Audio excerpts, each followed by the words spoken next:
साथियों, हर महान राष्ट्र की नींव उसके विद्यार्थियों पर टिकी होती है और जब विद्यार्थी अपने सपनों को हकीकत में बदलते हैं तो पूरा देश प्रगति की ओर बढ़ता है। इसी सोच और प्रेरणा को समर्पित है विश्व विद्यार्थी दिवस, एक ऐसा दिन जो हमें याद दिलाता है कि शिक्षा सिर्फ किताबों तक सीमित नहीं बल्कि जीवन को दिशा देने की कला है। शिक्षक और विद्यार्थी का रिश्ता इसी शिक्षा यात्रा की आत्मा है, जहां गुरु केवल ज्ञान ही नहीं देता बल्कि जीवन जीने की राह भी दिखाता है।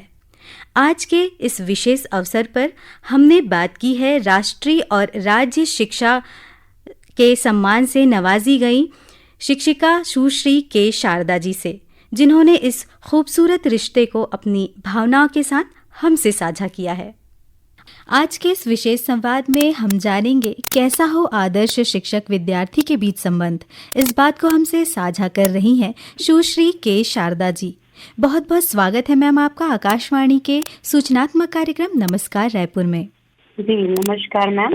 मैम, हम आपसे ये जानना चाहेंगे कि एक आदर्श शिक्षक अपने विद्यार्थियों की मानसिक और भावनात्मक देखभाल उनकी कर सकते। एक आदर्श शिक्षक केवल ज्ञान ही नहीं देता है बल्कि उनकी बात को सुनता है, समझता है और उसे प्रेरित करता है। मानसिक देखभाल के लिए वह विद्यार्थी को खुलकर अपनी बात रखने का अवसर देता है, क्योंकि जब तक हम बच्चे को अपनी जो भी उनकी जो भी प्रॉब्लम्स है वो शेयर करने का अगर उनको बोलने का मौका नहीं देंगे तो हम उनकी जहाँ पे उनको डिफिकल्टी आ रही है उस चीज को नहीं जान पाएंगे।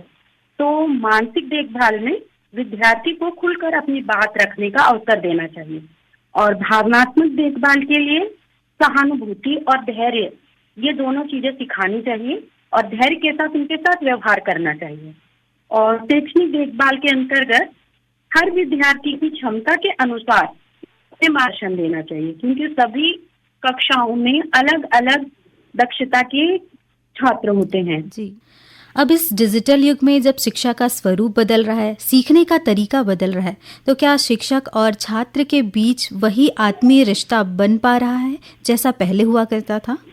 जी, डिजिटल युग में दूरियां तो बढ़ी हैं, लेकिन अवसर भी बहुत मिले हैं। जैसे आत्मीय रिश्ता तब तक बना रह सकता है जब शिक्षक तकनीकी के साथ मानवता को जोड़ पाए। जैसे मैं अगर अपनी टीचिंग की बात करूं, मैं गणित विषय की शिक्षिका हूँ, लेकिन मैंने बच्चों के में सिर्फ हमें पाठ्यक्रम पूरा करना ही हमारा उद्देश्य नहीं है। बच्चे को जब तक आप एक काबिल नागरिक ना बनाओ, जब तक उनको मूल्यों को जब तक उनमें ना जगाएं, मूल्य सीखना बहुत ही जरूरी है। क्योंकि अगर बच्चा एक अच्छा नागरिक तभी बन सकेगा जब उसमें मूल्यों का विकास हो, संवेदनशीलता, दूसरे के साथ कैसा व्यवहार करना, ये ईमानदारी, ये सारे गुणों को जब तक हम नहीं सिखाएंगे तब तक एक अच्छा नागरिक नहीं बन पाएगा। तो बच्चों में मूल तभी जागृत होंगे जब हम उनको अपने आप ढाल के दिखाएं। जैसे लाचार हैं उनके साथ कैसा व्यवहार करें, ईमानदारी का गुण कैसे विकसित करें। तो मैंने इसके लिए कार्टून वीडियोस बनाए थे जो शिक्षा पे आधारित थे। जी मैम। तो इन कार्टून वीडियोस के आधार पर उनको एक एक सीख मिलती थी।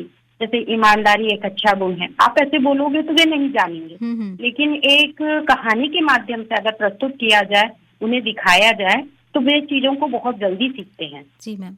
तो इस तरह से टेक्नोलॉजी का उपयोग मूल्यों के विकास के साथ आप उनमें शिक्षा भी दे सकते हैं। जी मैम। और जब कोई छात्र अपना आत्मविश्वास खोने लगता है, हतोत्साहित हो जाता है, तो ऐसे में शिक्षक की क्या भूमिका हो जाती है उनके लिए? ऐसे समय में शिक्षक को एक दर्पण और सहारा दोनों ही बनना चाहिए। दर्पण से मेरा तात्पर्य है जो विद्यार्थियों को उनकी क्षमता का एहसास कराए। कई बच्चे पढ़ने में बहुत अच्छे होते हैं, कई बच्चे खेल में बहुत अच्छे होते हैं, किसी में लीडरशिप बहुत अच्छी होती है। तो इन गुणों को हमें पहचानना है और उनका इंटरेस्ट जिन चीजों में है उस तरफ अगर हम उनको करवाएं तो वो बहुत अच्छा प्रदर्शन करेंगे। और सहारा जो धीरे धीरे उनमें आत्मविश्वास की ओर वापस लेके जाएगा।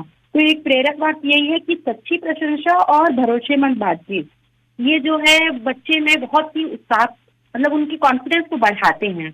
अगर बच्चा डिप्रेशन में उसमें जा रहा है तो उसमें क्या होगा, मूल्यों का विकास होगा और उसका कॉन्फिडेंस बढ़ेगा।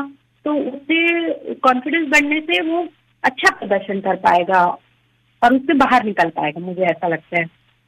आप एक शिक्षिका हैं, बच्चों को पढ़ाती हैं, उनकी सारी भावनाओं को समझती हैं, और इस तरीके से समझा जाए तो आपके लिए सबसे बड़ी उपलब्धि क्या होगी, या किसी भी शिक्षक के लिए सबसे बड़ी उपलब्धि क्या होगी? एक अच्छे अंक वाला विद्यार्थी या अच्छा इंसान बने ऐसा विद्यार्थी? मुझे लगता है कि एक शिक्षक की सबसे बड़ी उपलब्धि होगी एक अच्छा इंसान बने विद्यार्थी। अच्छे अंक तत्कालिक सफलता के लिए होते हैं, जी।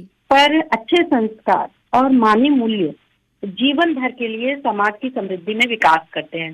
क्योंकि अगर बच्चे में मूल्यों का विकास हो, है ना, एक अच्छा नागरिक बने, तो ना केवल उसके परिवार के लिए वह अच्छा करेगा, वह समाज के लिए और हमारे देश के लिए भी अच्छा करेगा।